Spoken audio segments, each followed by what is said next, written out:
Playing with her heart chapter 2। Sikandar classroom से जा चुका था, पर नज्म अब भी अपनी आंखों में आंसू समेटे चुपचाप वहीं बैठी थी। उसकी आंखों से आंसू रुक ही नहीं रहे थे। शरीर में गहरा दर्द था।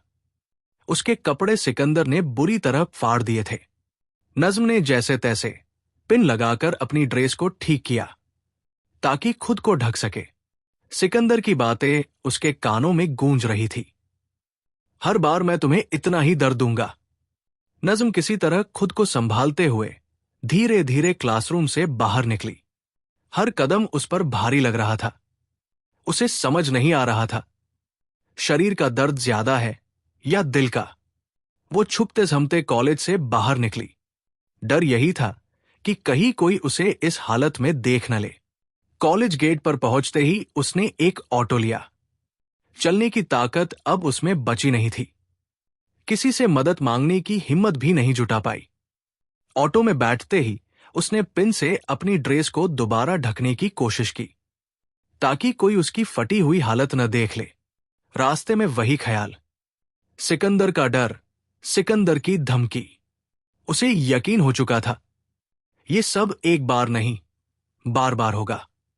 और सबसे बड़ा दुख यह था कि वो सिकंदर का कुछ बिगाड़ भी नहीं सकती। बस चुपचाप सब सहना पड़ेगा।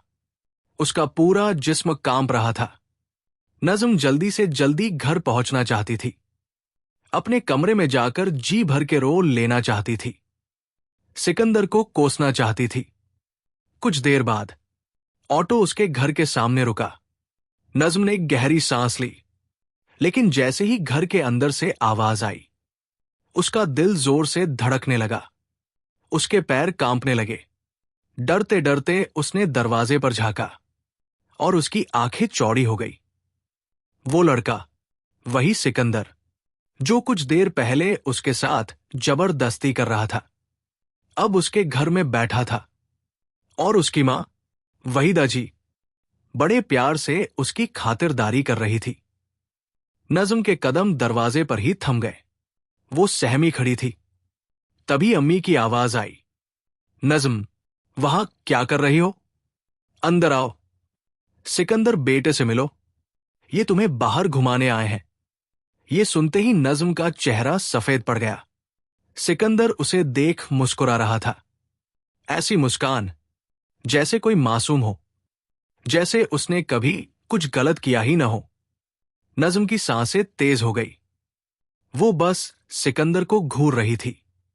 अचानक अम्मी की आवाज ने उसे होश में लाया। नज्म ने सिर हिलाते हुए कहा, नहीं अम्मी, मेरी तबीयत ठीक नहीं है, मैं कहीं नहीं जा सकती। लेकिन इससे पहले कि वो कुछ और कहती, वहीदा जी ने उसका हाथ पकड़ लिया और अंदर खींच लिया। खींचने से नज्म दर्द से कराह उठी। उसकी आंखों में आंसू आ गए, पर उसने जल्दी से अपने होंठ दबा लिए। वहीदा जी ने नाराज होकर कहा, नज्म, अपने होने वाले शौहर को इस तरह मना नहीं करते। सिकंदर इतने प्यार से लेने आए हैं, जाओ इनके साथ घूम आओ। फिर वहीदा जी ने उसके गाल पर हाथ रखकर प्यार से कहा। नज्म ने एक नजर सिकंदर की तरफ देखी। वो फिर से मुस्कुरा रहा था। एक पैर दूसरे पर रखकर ऐसे बैठा था जैसे कोई बादशाह अपनी सल्तनत में बैठा हो। नज्म ने डर के मारे अपनी नजर फेर ली। उसने अम्मी की तरफ देखा। उम्मीद थी कि शायद अम्मी उसके दिल की हालत समझ ले, उसे बचा ले, लेकिन ऐसा कुछ नहीं हुआ। वहीदा जी ने जबरदस्ती उसका हाथ सिकंदर के हाथों में रख दिया। सिकंदर बेटा, नज्म का निकाह आपसे होने वाला है।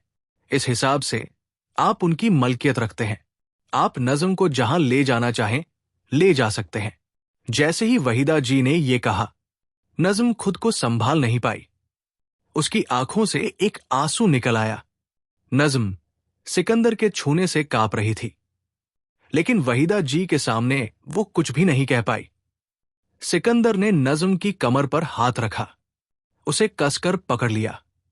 उसने धीरे से मुस्कुराते हुए कहा, नज्म, तुम चिंता मत करो, हम बस थोड़ी देर के लिए बाहर चलेंगे। थोड़ी देर बाहर रहोगी तो तुम्हारी तबीयत भी ठीक हो जाएगी। नज़म कुछ कहने ही वाली थी कि अचानक सिकंदर जोर से खांसने लगा। ये देखकर वहीदा जी घबरा गई। बेटा, मैं आपके लिए पानी लाती हूं। वो जल्दी से किचन की ओर चली गई। जैसे ही वहीदा जी अंदर गई, सिकंदर नज़म की तरफ मुड़ा। उसने गुस्से से उसका हाथ कसकर पकड़ लिया। नज़म दर्द से चीखने ही वाली थी, लेकिन सिकंदर ने तुरंत उसके होठों पर हाथ रख दिया। उसने गुस्से में दबे स्वर में कहा, क्या तुम भूल गई हो क्लास में क्या हुआ था? फिर से वही गलती कर रही हो? मुझे ना कहकर उसके चेहरे पर वही शैतानी मुस्कान थी। तुम्हारी हिम्मत कैसे हुई मुझे मना करने की? क्या चाहती हो कि मैं फिर से वही सब दोहराऊं जो मैंने क्लास में तुम्हारे साथ किया था? नज़म खुद को छुड़ाने की कोशिश कर रही थी, लेकिन सिकंदर की पकड़ बहुत मजबूत थी। उसकी पकड़ और कसती जा रही थी। नज़म की आंखों में आंसू भर आए, लेकिन सिकंदर उसे कोई मौका नहीं दे रहा था। उसने गुस्से से फुसफुसाते हुए कहा, अब तुम मेरे साथ चलोगी? चुपचाप मेरी बात मानोगी? मेरे दोस्त तुमसे मिलने के लिए इंतजार कर रहे हैं, और अगर तुमने अपनी अम्मी के आने के बाद फिर से मना किया तो कल कॉलेज में तुम्हारा हाल ऐसा करूंगा कि चलने लायक भी नहीं रहोगी। आज जो सही सलामत घर पहुंच गई हो, कल उसका भी यकीन मत करना।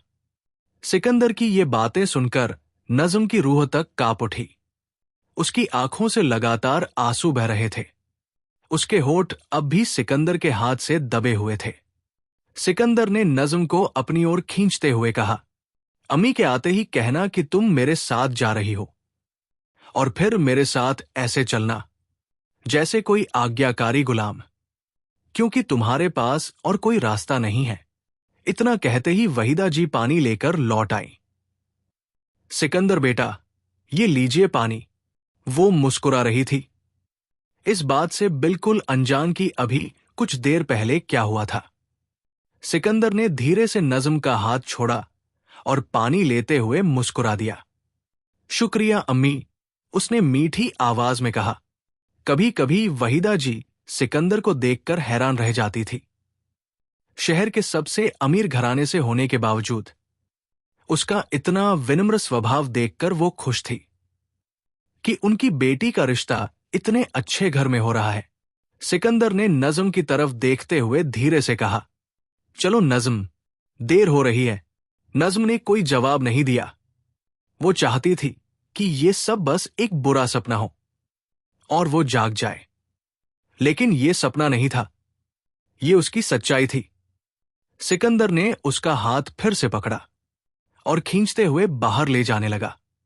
नज़म ने एक आखिरी बार वहीदा जी की तरफ देखा, शायद कुछ समझाने या मदद मांगने की उम्मीद में, लेकिन वहीदा जी ने बस हाथ हिलाकर विदा कर दिया। नज़म अब पूरी तरह अकेली थी और सिकंदर की आने वाली दरिंदगी का सामना करने के लिए मजबूर।